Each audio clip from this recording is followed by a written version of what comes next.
प्रणाम आप सभी को।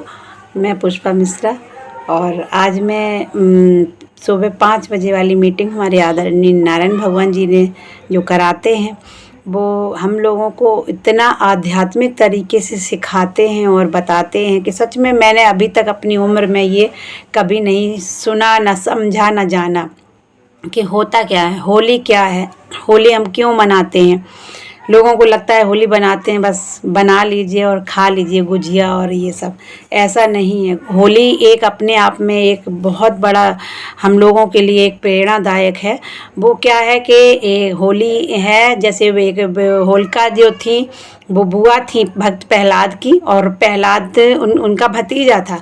तो उन दोनों के बीच में ये था कि मतलब किसको इसमें इसका बुआ और भतीजे का में ये था कि जिसको अटूट विश्वास होता है वो भवसागर भी अगर बीचों बीच धार में भी है तो वो भी पार हो जाएगा, और जिसको संदेह रहता है वो कहीं ना कहीं डूबता ज़रूर है। तो वही उनके बीच में होलिका में होलिका दहन जो होता है वो वही है कि उनको अटूट भक्त प्रहलाद को अटूट विश्वास था कि हमारे साथ तो भगवान है, हमें बचा लेंगे, हमें कोई दिक्कत नहीं।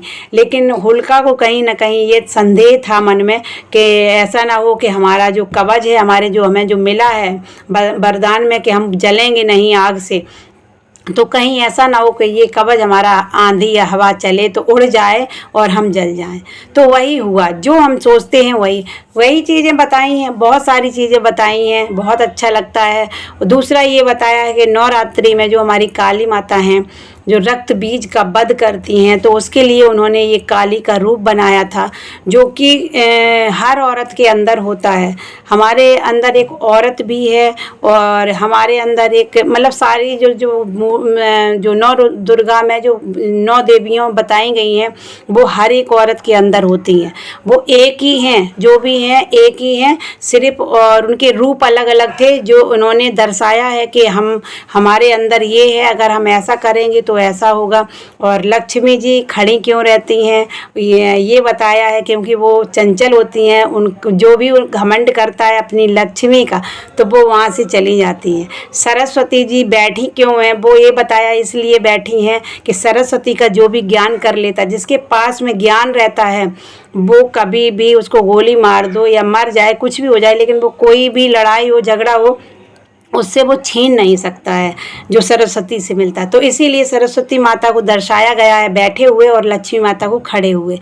ये बहुत सी चीज़ें। दूसरा रक्त बीज था, वो एक क्या था, वो हमारा एक जैसे मान लीजिए हमारे अंदर कोई अवगुण है, मैं छोड़ रही हूँ, तो एक अगर मैंने अवगुण को छोड़ा है तो हमारे पास में और 10 अवगुण आते हैं कि क्योंकि वो एक हमारा शरीर उस हिसाब से बन जाता है तो हम नेगेटिव सोचने लगते हैं तो वो आने लगता है। उसी को संहार कैसे करना है तो उन्होंने काली माता का रूप रखा और हाथ में खप्पर लिया और अपने हाथ में तलवार ली कि रक्त बीज जैसे कोई भी आपके अंदर बुराई है उसको कैसे जड़ से ख़त्म करना है।